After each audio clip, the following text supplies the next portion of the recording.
घबराहट से कहा और पूछा, लेकिन जैसे ही उसकी नज़र साया पर पड़ी वो चकरा गया। उसने कुछ बोलने की कोशिश की मगर साया अचानक तेज रफ्तारी से उस पर झपट पड़ा।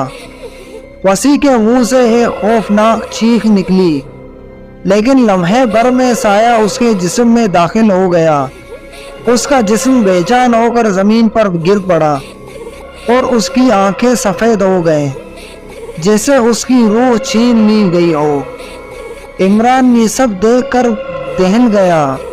उसने चीखने की कोशिश की, लेकिन उसके दिल और लब पर खामोशी थी। अब कातिल साया की नज़रें शायद इमरान पर जमी हुई थी। वसी का जिस्म बेजान ज़मीन पर पड़ा था और इमरान के दिल की धड़कनें तेज़ हो चुकी थी।